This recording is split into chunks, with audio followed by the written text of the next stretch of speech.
fee agreement we don't normally use. If you use MLS agreement, they already have commission on the form for you to fill up already, right? When you sign a listing.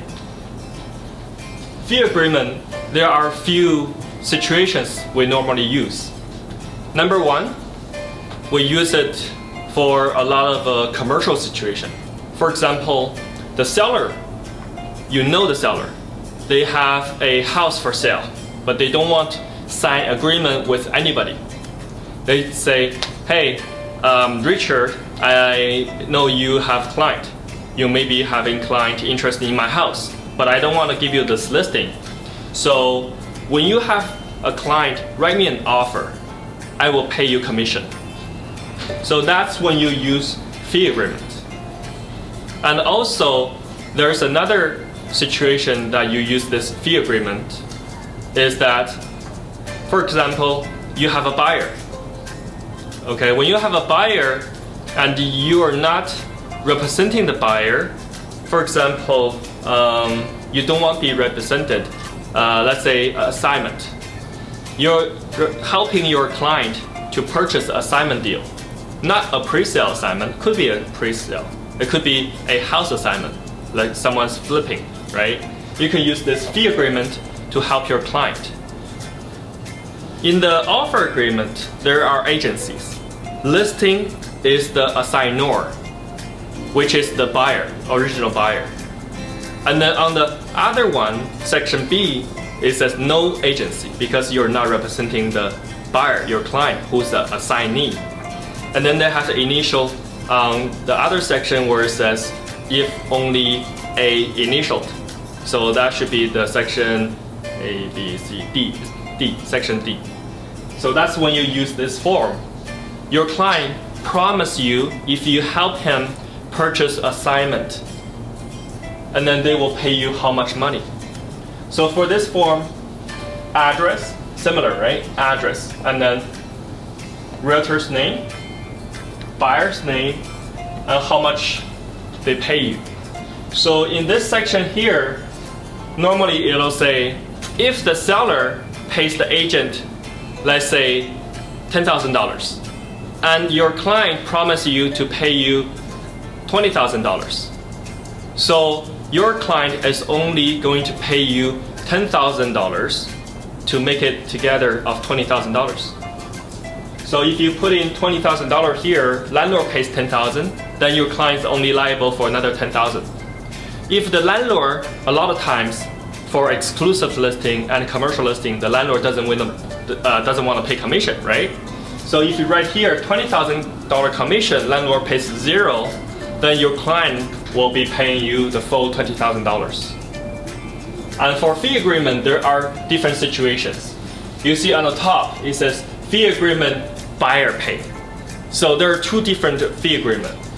Fee agreement buyer pay, and see the bracket, buyer and seller not represented, which means you are in no agency with either the seller or the buyer.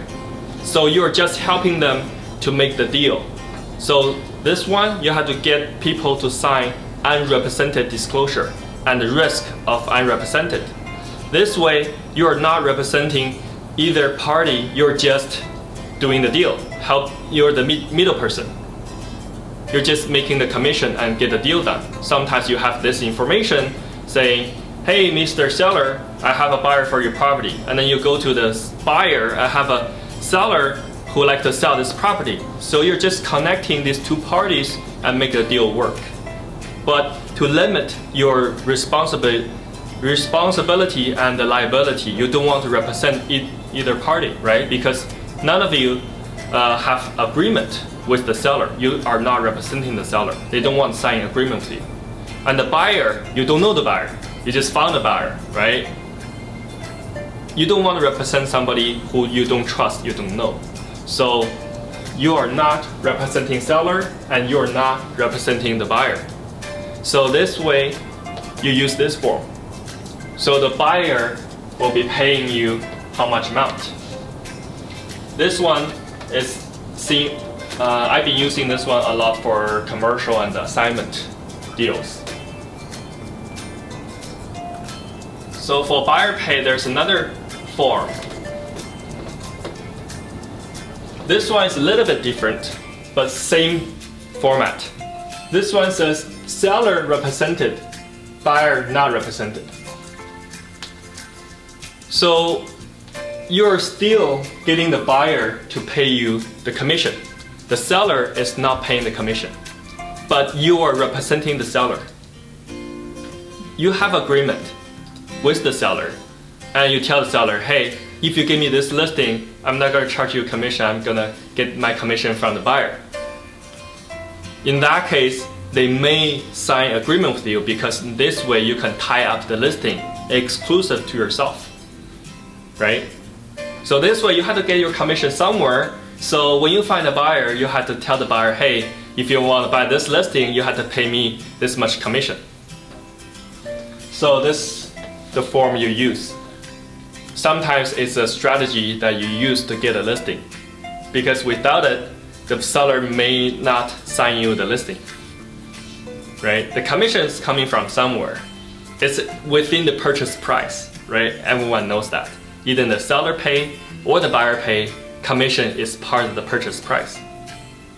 So it's kind of a good strategy if you tell the seller, hey, I'm gonna sell the house for free. I'm gonna get the commission from someone else, right? So you can use this form. The next form is kind of like opposite. It's called fee agreement, seller pay. The last two are fee agreement, buyer pay, right? So this one is fee agreement, seller pay. Buyer and seller not represented. So you're not representing either party, but commission is coming out from the seller. So we have 4 forms. This is form number 3 for fee agreement. So it's different strategy. When you have a buyer, let's say you're looking for a house in a certain area, right? Like we just talked about, you're helping a client looking for a house in a certain neighborhood. And then you door knock. You say, hey, Mr. Seller, I have a buyer who's looking for a house in your neighborhood. If you accept my offer, here's how much you pay me in commission. Are you okay with that? So that's the form you use when you go door knock with an offer. You're not representing the seller. You're only representing nobody. The next form will be representing one side. This one is representing nobody. Okay? It's good when you have this form when you're doing door knock. For this kind of situation, you have a buyer. Yeah. And the buyer's name is going to be on the offer. Sure. Because you come to the door with an offer, right? Yeah, of course. So you just come to the door with an offer, and you can show them that you have a serious offer, right? If you have nothing, they may think you're just talking. So a lot of time, if you cannot find something on MLS, you cannot find something from exclusive, then sometimes we would just have to door knock. If you're lucky, you can find someone who's willing to sell if the price is right. So you show them this offer. Hey, Mr. Seller, I have a client looking for buying a home in this area. Here's my offer. Would you like to take a look? If they have someone interested, they will ask you, hey, how much? What's the detail? Let's talk about it. If the price is right, they may consider to sell. Because sometimes the seller wants to sell, but they're not ready yet. And the seller wants to sell, but they have no time to think about it yet. A lot of people are like that. If you trigger their motivation, then they would be able to talk to you and look into your offer. So after you look into the offer, then you are still representing the last form was either party was represented, right? For the next form, you see here, buyer represented, seller not represented. The fee agreement commission payable by the seller. So if you are representing your buyer, then you use this form. So you are representing your buyer to buy this house, right? You have to explain to the seller first before you get into anything. Explain to them the disclosure of trading agency with unrepresented party, and also explain to them the unrepresented risks. These two forms, you have to get them to sign, right? They have the option to find another agent because you are not representing them. But you're bringing them this offer and say, if this offer, you accept this offer, here is how much you have to pay me in commission. If you find an agent, this is how much. If you don't find an agent, this is how much I charge, right? You give them an option. So this form is also very good when you're doing door knocking. Because a lot of times, agents are relying on source from MLS, right? But if you cannot find anything on MLS, you have to go door knocking. When you go door knocking, what do, right? It's not online, and they don't give you the listing. Here's what you use, fee agreement. A lot of time between agents, we also can use a fee agreement. Let's say you have a deal, I want to purchase.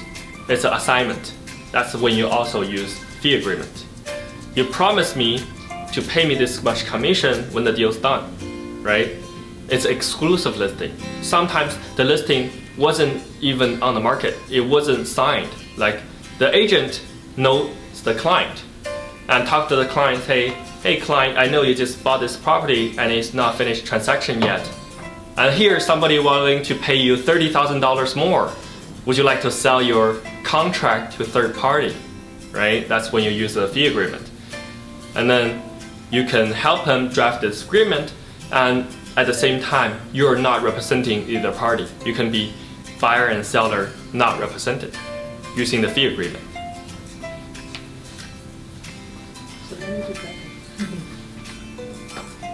So there's a lot of ways for agent to do deals, but you have to do it properly.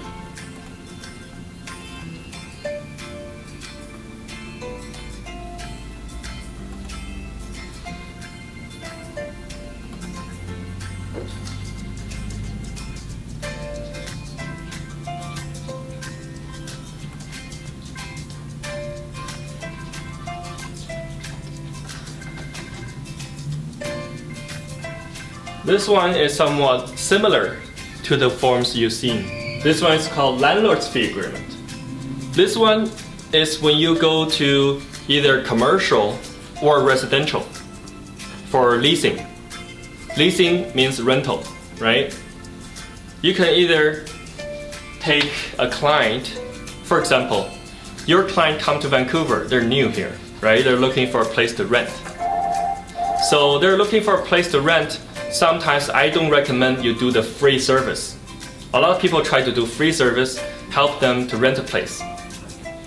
But after that, they find another agent to buy a property. You just wasted your time. So you can use this form and you can call this landlord saying, I have a client, I'm a realtor. I have a client looking for a rental place. If I bring my client to your home and they like your home, they want to rent your home, can you pay me this much commission?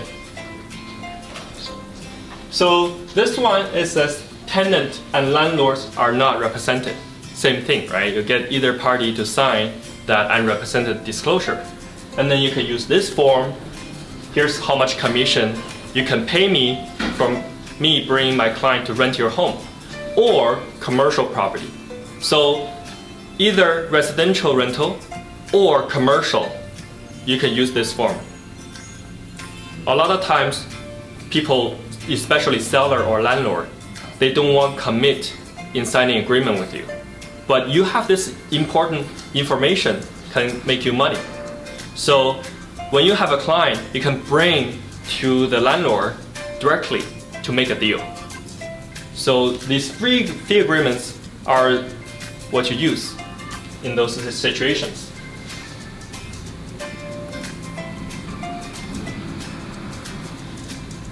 So like on top, right, you notice there are always a form for no agency between seller and buyer, no agencies. And there's an agency for one side only. So make sure when you are dealing with people, make sure your agency. Agency is very important because if you don't make agency clear when there's something happen to the deal, when people get into litigation, then you'll probably be punished. Okay, make sure the agency is very, very important, make it clear. This one is called landlord's fee agreement, tenant represented, landlord not represented, right? Because most times you are taking a buyer or a tenant to look for a residential rental or a commercial rental. So the buyer or the tenant has to promise you how much they're gonna pay you. But in this case, this one is the landlord's fee agreement, which means the landlord will pay you this commission.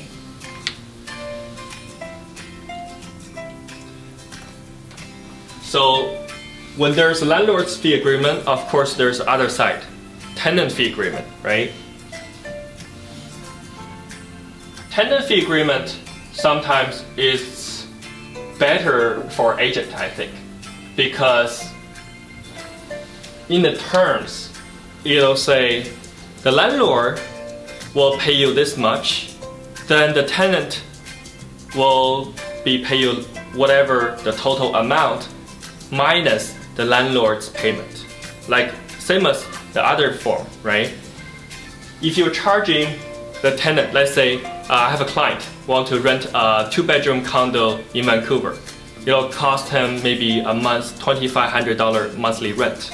So I'll put here, I'll charge you $2,500 if I find you a home to rent. But if the landlord pays me $500 commission, then you only have to pay me $2,000. But landlord, if pay me $0, then you have to pay me $2,500 commission, right? So this way, you also make money on giving the client service looking for rental before they buy something. You can establish this relationship and also keep in relationship when they want to buy and sell. 大家好，我是温哥华地产经纪周华。喜欢我的视频，不要忘了分享和订阅，谢谢。